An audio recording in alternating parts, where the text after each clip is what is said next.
Olá, estamos começando o nosso quarto módulo e a partir de agora entraremos em uma segunda fase do nosso programa. Até aqui falamos sobre propósito, as diferentes gerações no ambiente de trabalho e esse novo mundo 4.0 que já está acontecendo. Diante de tudo isso, quais são as habilidades e competências que vão fazer a diferença nesse novo cenário? O que se espera desse novo profissional que chega para atuar nesse mundo VUCA? Daqui para frente, portanto, passamos o nosso olhar para um lado mais prático. E vamos começar falando sobre um tema muito importante, a inteligência emocional.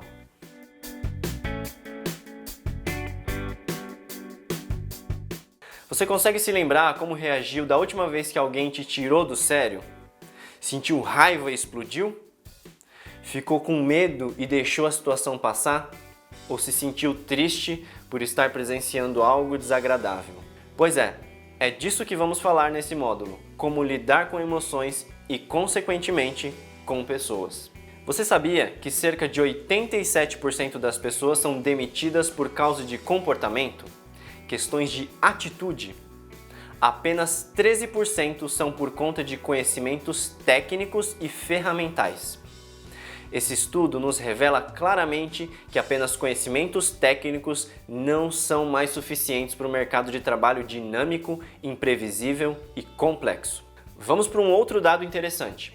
Quando as pessoas pedem demissão, elas estão querendo se livrar da empresa ou de um de seus líderes. É isso mesmo, 66% das pessoas se demitem do líder e não necessariamente da empresa. Isso acontece porque há uma grande chance desse líder não ter tido comportamentos adequados, consequência da falta de inteligência emocional. Mas calma, fica tranquilo. Somente 36% das pessoas conseguem identificar suas próprias emoções, segundo um estudo feito por Travis Bradley e Jean Graves, autores do livro Inteligência Emocional 2.0 da Talent Smart. Realizada com mais de 500 mil pessoas ao longo de uma década, a pesquisa demonstra que essa competência, além de rara, é muito valiosa. O chamado QE, ou coeficiente emocional, está ligado a 58% do sucesso profissional em qualquer carreira. É isso que vai te diferenciar, afinal, uma máquina pode fazer o seu trabalho caso ele continue sendo linear, repetitivo, segmentado e previsível. A máquina ainda não sente emoções, portanto, é esse o seu diferencial nessa nova configuração no mundo dos negócios. Administrar as emoções de maneira a se tornar mais eficaz nas tarefas, nos relacionamentos, nas estratégias e, consequentemente, nos resultados da empresa. Desenvolver essa habilidade para ter mais flexibilidade e resiliência no ambiente de trabalho é fundamental. Mas antes, vamos entender o que são as emoções. O que eu sinto é diferente do que eu penso. Quando você diz, sinto que algo de ruim vai acontecer, isso não exatamente é o que você sente, mas sim o que você pensa. Por trás disso, o que você sente é medo, ou raiva, ou algo parecido. Paul Ekman, considerado um dos psicólogos mais influentes do século XXI, dedicou-se ao estudo de 5 emoções básicas que verificou serem inatas a todos os seres humanos e recorrentes em todas as culturas do mundo. São elas: raiva, medo, alegria, tristeza e nojo, sendo que todas as outras são derivadas dessas 5. Aliás, foi inspirado em seu livro A Linguagem das Emoções que a teoria de Ekman ganhou vida na animação Divertidamente, da Pixar. Seu trabalho também chamou a atenção de Dalai Lama, que se tornou um amigo do psicólogo, a ponto de encomendar pessoalmente um projeto, o Atlas das Emoções, uma espécie de mapa das emoções básicas, esclarecendo as situações que costumam desencadeá-las e os comportamentos motivados por elas. Você pode acessar esse trabalho no site atlasofemotions.org. Nosso foco aqui, porém, está baseado principalmente no livro Inteligência Emocional, de Daniel Goleman, um best-seller que só no Brasil já vendeu mais de 400 mil exemplares. Segundo o autor, as emoções são, em essência, impulsos legados pela evolução para uma ação imediata, para planejamentos instantâneos que visam lidar com a vida. A raiz da palavra vem do latim movere, mover, acrescida do prefixo e, que denota afastar-se, o que indica que em qualquer emoção está implícita a ideia de um agir imediato. Vamos entender melhor isso. O nosso cérebro, ele tem uma parte racional e uma parte emocional. O lado racional é a parte responsável pela compreensão que temos das situações que nos acontecem.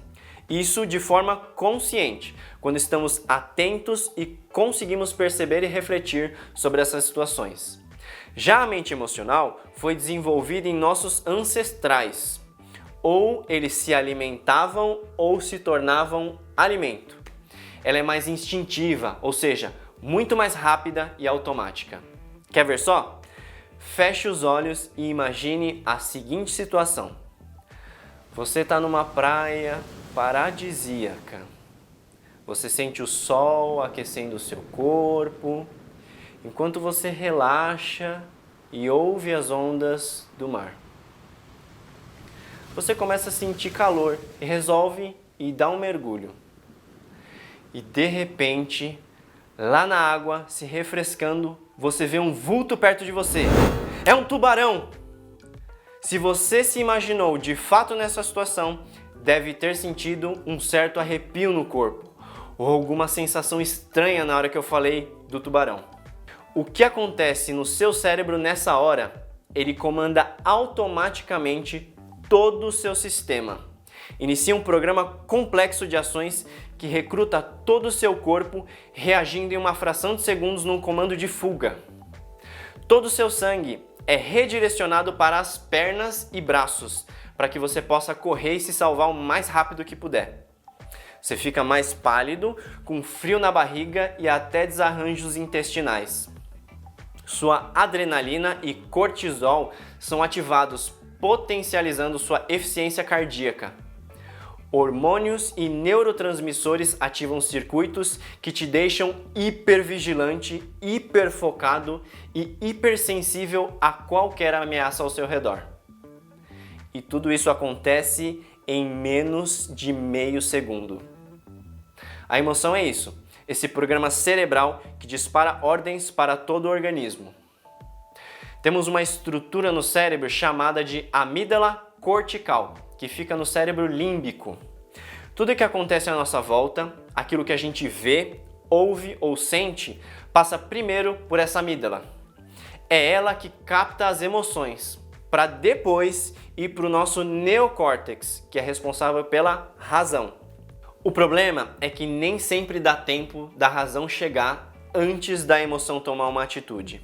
6 segundos. Esse é o tempo para que essa amígdala que falamos aperte um botão de emergência que vai acionar tudo aquilo que vimos no exemplo do tubarão e disparar uma reação de menos de meio segundo. Em situações mais extremas é ainda mais rápido do que isso. Não é à toa que você ouve aquela famosa expressão de que quando algo te incomodar, conte até 10. Fica a dica. Essa dica vale muito.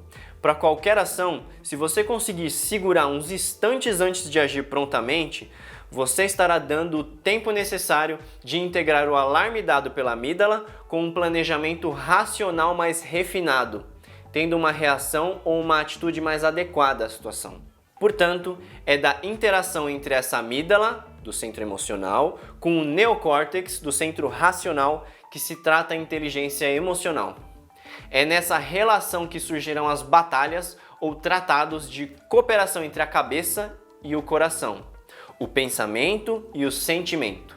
Como foi dito, o nosso cérebro emocional surgiu muito tempo antes do cérebro racional. Se antes o homem apenas sentia e agia, com a evolução, o cérebro dele desenvolve o neocórtex e passa então a acrescentar ao sentimento aquilo o que pensamos dele. Assim, a gente tem uma ideia de como é a anatomia de uma emoção. Algo acontece, uma emoção é disparada, um pensamento vem na sequência, quando dá tempo, uma reação é dada. A inteligência emocional vai te ajudar a tornar essa reação construtiva, levando a resultados mais positivos. Olha só que legal essa historinha. Um guerreiro samurai certa vez desafiou um mestre zen a explicar os conceitos do céu e do inferno. Mas o monge respondeu com desprezo: "Não passas de um bruto. Não vou desperdiçar meu tempo com gente da tua laia." Atacado pela própria honra, o samurai teve um acesso de fúria. Sacando a espada da bainha e berrou: "Eu poderia te matar por tua impertinência." "Isso", respondeu o monge calmamente, "é um inferno." Espantado por reconhecer o que o mestre dizia acerca da cólera que dominava, o samurai acalmou-se, guardou a espada e se desculpou, agradecendo ao monge a revelação. "E isso", disse o monge, "é o céu." Essa simples metáfora nos diz muito sobre as emoções e nossas reações. Nem sempre conseguimos reagir a determinadas situações da maneira como desejamos. Isso porque somos tomados pela emoção quando seu alarme dispara. Consequentemente, nem sempre temos os resultados desejados em nossas interações. A inteligência emocional é o que vai nos ensinar a melhorar nossas reações diante das emoções que sentimos. Para controlar os impulsos emocionais, Daniel Goleman descreve um método que podemos usar no nosso dia a dia. É o SOCS: Situação, Opções, Consequências, Soluções. Consiste em dizer qual é a situação e como ela nos faz sentir. Pensar nossas opções disponíveis para lidar adequadamente. Quais são as consequências de cada opção, o que é mais ecológico, sustentável para o sistema, e assim escolher uma solução e executá-la. Para isso, precisamos treinar constantemente 5 aspectos. Estamos falando, na verdade, de autoconsciência. Isso é, reconhecer um sentimento na hora em que ele ocorre. É sair do piloto automático e se observar a cada momento. Se perguntar: o que é que eu estou sentindo agora? Identificar os gatilhos que disparam suas emoções. Da próxima vez que algo acontecer e você reagir prontamente, pare e procure descobrir por que você está se sentindo tão nervoso ou tão aliviado, por exemplo. Assim, aos poucos, você começará a entender melhor suas reações e será capaz de encontrar novas maneiras de lidar com elas, que é o passo número 2. É fazer uma autogestão. A partir do momento que eu identifico o que eu estou sentindo, me abro para lidar de maneira mais saudável com isso, evitando reações instantâneas. Aqui é quando começo a contar até 10 ao invés de explodir, por exemplo, para acalmar o ânimo e conseguir dar uma resposta ou uma solução mais adequada. Outro ponto presente aqui é a consciência de que os conflitos são passageiros. Você lida melhor com o impacto dos problemas se sabe que eles vão acabar, e isso aumenta a sua resiliência. Colocar a emoção a serviço de uma meta é essencial para centrar a atenção, te ajudando no autocontrole emocional, que nada mais é do que saber adiar uma satisfação e conter uma impulsividade.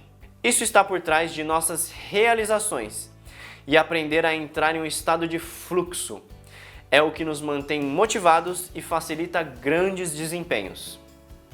Uma vez que você aprende a se auto-observar, também consegue observar o outro. Isso compreende entender o que o outro precisa ou o que ele quer. Para isso, saber escutar e ter empatia com as pessoas são 2 habilidades fundamentais para um bom trabalho em equipe. Lembra dos S que falamos lá no módulo do propósito? Sentido, significado e serviço? Esse último, o serviço, também está relacionado à empatia. É uma maneira de se solidarizar com o outro e sintonizar aquilo que estão sentindo, adequando a sua postura para oferecer ajuda. O velho paradigma de que no ambiente de trabalho deve-se priorizar a cabeça e não o coração já não vale mais. As gerações Y e Z vieram com essa busca apaixonada instaladas de fábrica. Por isso, no jogo do trabalho, agora não basta somente saber, é preciso sentir. É preciso administrar negócios e também corações. é com o coração que se vê corretamente. O essencial é invisível aos olhos. Já dizia o autor na obra O Pequeno Príncipe.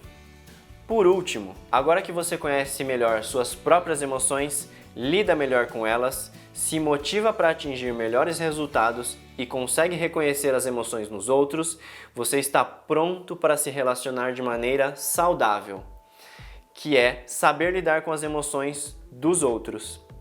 É aqui que perfis de popularidade e liderança recebem destaque. Esses 5 aspectos, quando bem trabalhados, permitirão que você tenha uma inteligência emocional saudável e produtiva, te permitindo dar feedbacks mais adequados, motivar os outros e conviver com a diversidade, o que vai melhorar também sua comunicação. Tema que veremos mais à frente, no próximo módulo.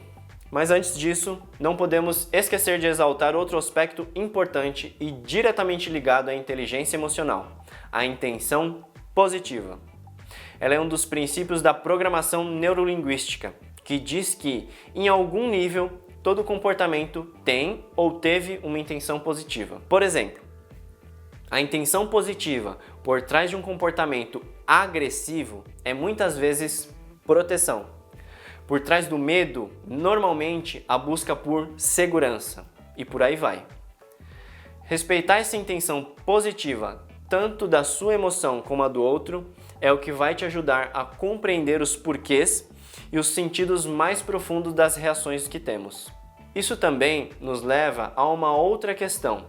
Não estamos falando em eliminar uma ou outra emoção, mas sim de utilizá-las na dose certa e no momento adequado, a partir de sua intenção positiva original.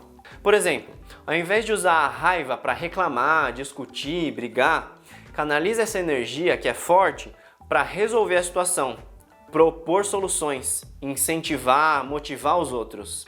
Já se você usa com agressividade, fica mais difícil gerar confiança no outro, o que vai dificultando muito a liderança e o trabalho em equipe. O medo, outro exemplo, ele vem quando as coisas começam a dar errado e você fica com medo de fracassar. Em excesso, você paralisa, entra em procrastinação. Já um bom uso é utilizá-lo para prevenir e olhar o que pode dar errado, mas o pensamento de que vai com medo mesmo é o que deve predominar. Já o lado positivo do medo vem como forma de superação, ou seja, uma ação com A maiúsculo, que vai te mover para frente e encontrar soluções para isso. Agora que você sabe que nem sempre será o QI, o quociente intelectual, ou no mercado de trabalho o famoso quem indica, quem irá conduzi-lo ao sucesso pode começar a utilizar o QE, quociente emocional, e que a partir de agora você pode pensar em qual é, ou seja, qual é a situação que se apresenta em seus inúmeros fatores, incluindo-se não somente os aspectos práticos e analíticos, mas também os emocionais, considerando tudo o que falamos até agora. Nesse sentido, você pode se perguntar, qual é a tensão presente nessa reunião, por exemplo? Qual é o sentimento por trás do comportamento de tal pessoa em determinado contexto? Assim, estar atento ao qual é pode contribuir para te dar um cenário mais amplo que considera a inteligência emocional e amplia suas possibilidades de reação, melhorando o resultado que você obtém nessa interação. Antes de partirmos para o próximo módulo, que tal algumas dicas práticas de como você exercita essa inteligência emocional? Quando falamos em autoconsciência, em autoobservação, estamos falando também de um diálogo interno, para que ele não seja tão interno assim. Colocar no papel o que você está sentindo pode ajudar bastante a sair do modo automático. O corpo e a mente estão interligados, por isso, respeitar os limites do seu corpo e manter hábitos saudáveis te coloca em um estado de humor melhor. Você conhece alguém que é super alto astral, mas na hora em que acorda a pessoa é meio um porre? Ou alguém que fica mal-humorado quando está com fome? Isso afeta diretamente as emoções e, claro, a maneira como reagimos a elas. Por isso, boas noites de sono, alimentação balanceada e fazer atividade física regularmente podem contribuir muito para você lidar com essas situações no dia a dia. Pesquisas mostram que isso muda a sua fisiologia, colocando seu estado de motivação para cima. Assim como a forma de expressão da mente racional é a palavra, As das emoções é a linguagem não verbal. Tom de voz, gestos, expressões faciais são bons indicadores de como as emoções estão se expressando. Ou seja, enquanto o que você diz está passando pelo filtro racional, o como você diz revela uma verdade emocional. Observar além das palavras é estar atento a sinais que podem decodificar uma emoção e assim te ajudar a lidar com ela, seja sua ou de alguém que você está interagindo. Como já falamos agora há pouco, buscar a intenção positiva de uma emoção te ajuda a compreender níveis mais profundos do comportamento. Isso te ajuda a ser mais leve e empático, ampliando as opções de resposta e facilitando chegar em um ponto de equilíbrio que considera a intenção positiva no resultado desejado. Inteligência emocional não é como aprender a andar de bicicleta, ou algo que você aprende uma vez e nunca mais esquece. Os convites para praticar uma reação mais saudável às suas emoções estão por aí, por todos os lados, a todo momento. No trabalho, com os amigos, em casa, com seu namorado ou namorada, no cafezinho, no táxi. Sempre há uma oportunidade para sermos mais inteligentes emocionalmente e contribuirmos para um ambiente mais leve e harmônico. Pensou que acabou? Estamos quase lá. Antes de me despedir e para fechar com chave de ouro, lanço aqui um desafio para você. Que tal 21 dias de uma prática extra para te deixar craque e afinado em tudo isso que a gente acabou de aprender? Para isso você vai precisar só de um papel e de uma caneta. Um papel para cada dia do nosso desafio. Nele, você vai escrever os seguintes passos. 1. Como é que eu estou me sentindo para experienciar o dia hoje? Você vai responder essa pergunta sempre no começo do dia, antes de sair para a sua rotina. Pode inclusive deixar o papel em casa depois de responder essa primeira questão. A segunda é, como é que eu estou me sentindo agora? Aqui, você deve preencher somente no final do dia, após terminar todas as suas atividades diárias. Terceiro, lista até 3 coisas que aconteceram durante o seu dia que mudaram o seu humor ou que dispararam emoções. Faça essa lista também ao final do dia, na sequência da pergunta anterior. Quarto, o que você poderia ter feito de diferente para gerenciar melhor essas situações que a gente acabou de ver. Aqui você pode descrever ações, comportamentos que não aconteceram, mas que poderiam ter acontecido para te ajudar a resolver cada uma das situações que você escreveu na sua lista. Ao final dos 21 dias, você terá um mapa de todas as suas emoções, as emoções mais recorrentes, assim como quais situações te dispararam emoções conflituosas. E já terá também uma gama de possibilidades que vão te ajudar a lidar melhor com essas situações daqui para frente. Topa o desafio? Então é isso.